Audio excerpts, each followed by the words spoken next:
Hi, I'm Dr. David Greene, CEO of Preferred Pain Center here in Phoenix and Scottsdale, Arizona. Today I'm in front of the Wrigley Mansion, which is one of the Phoenix points of pride, and it was built by the chewing gum magnate William Wrigley in 1929, same time as the Arizona Biltmore Resort. Actually, William Wrigley bought the Biltmore Resort when the builders of the resort ran out of money. So he ended up owning both this mansion and the resort. He built the mansion as their fifth home around the country, and he built it for his wife as their 50th anniversary wedding present. It's 17,000 square feet. It's the smallest of their homes, and it has a great view of the valley. It's very ornate inside, and they lived here for maybe 3-4 weeks out of the year. On their way from Chicago to their home in Catalina Island, they would stay here, and they would have dignitaries and parties, and people from the resort would sometimes, stay up here.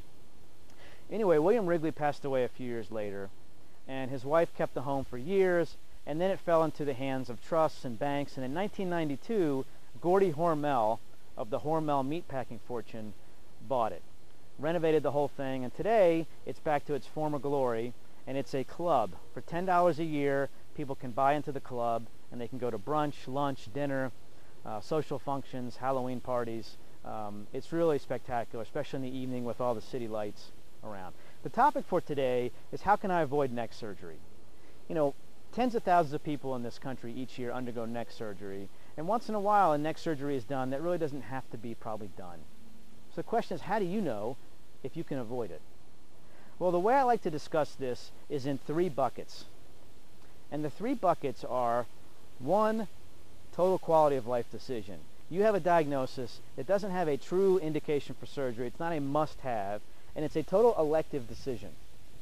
The second bucket is a situation where there is a relative indication for surgery, meaning there is an indication for the condition that you have, you've tried the conservative treatments, and then it becomes a decision that yes, it's quality of life, but there's an indication for the procedure.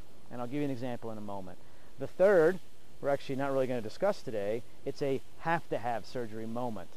Meaning if you're in a car accident with a fracture, and part of that fracture is pushing on the spinal cord, and you're at risk of getting severe neurologic injury, there's no question you need to have that procedure done. That's in the bucket over here. We're not going to discuss that because that can't be avoided. So let's talk about these 2 buckets. And I want to start with this one. Here's a classic patient that could go into this bucket. You have a herniated disc in your neck, a slip disc that's pushing on a nerve root. And that is causing weakness, let's say in your bicep. And it's going on for 6-8 weeks.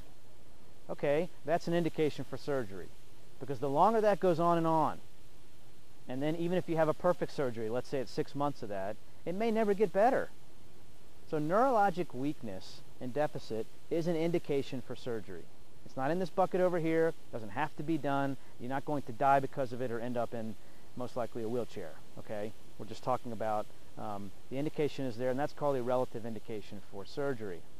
So you can do it, and we'll talk about ways to avoid it in a second. This bucket over here, let's talk about a classic patient. You have degenerative disc disease in your neck. You're 38 years old. Maybe it was there from genetics, and then you had a car accident with some degenerative trauma after that, and it's just gotten worse and worse. Surgery for degenerative disease in your neck has a very marginal type of outcome. That would be a totally elective type of procedure, and it can be avoided. So what are the treatments that can help you avoid neck surgery? Well, here's the first one. The first one's not even really a treatment. It's an activity avoidance. You don't need a pain center for that. Basically, you sit there and look back at your life and say, okay, I'm a runner, or I do this kind of a weight-bearing activity 5-6 days a week, and that causes me a lot of pain in my neck, whereas what I could be doing is cross-training, maybe doing cycling or swimming or something that doesn't involve such amount of heavy trauma to your neck.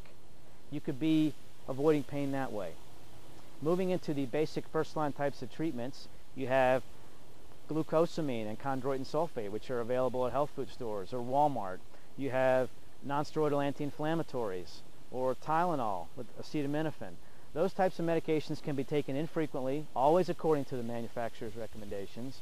and can help a ton with helping patients be able to sleep, function. If you're having headaches from your neck pain, it can help decrease those. Those are the types of early first-line treatments you can undergo.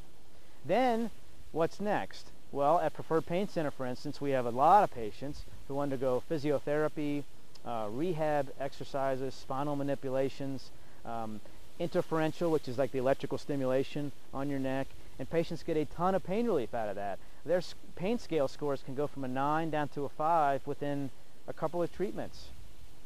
So those non-operative types of treatments, which are very, very low risk, can help tremendously. Another one is spinal decompression therapy.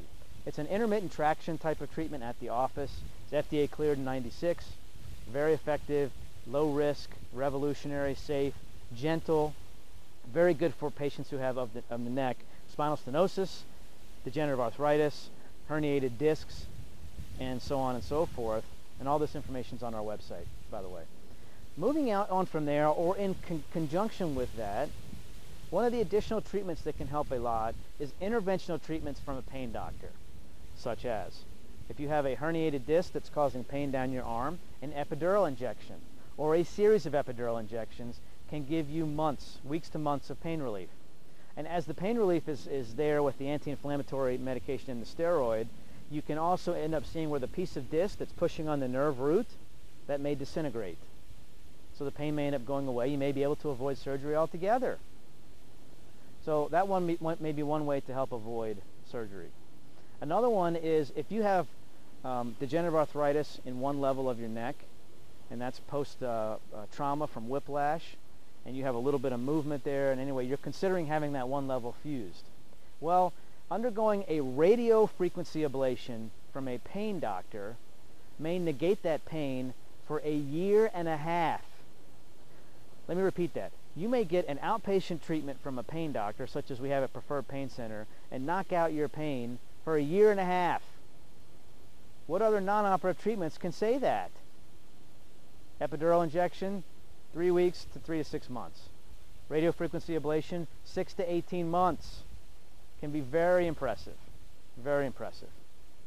So you're talking about outpatient, non-operative, minimally invasive types of pain management interventions. Now, chronic narcotics are a bad idea for neck pain or low back pain. Acute narcotics, such as if you have an acute trauma or an acute flare-up of your pain, that's okay, according to your pain doctor, and only take them according to the prescription instructions. But on a repetitive basis, it's not the best idea. So there you have a bunch of methods of avoiding surgery. There are other ones as well that we offer, such as acupuncture, massage, in conjunction with the other treatments mentioned. Check us out on the web at preferredpaincenter.com. There's a nice article on cervical decompression. I have a very active blog as well. Call us today. We'll get you in within 24 hours. 602-507-6550. I'm Dr. David Greene, Preferred Pain Center. Your pain stops here.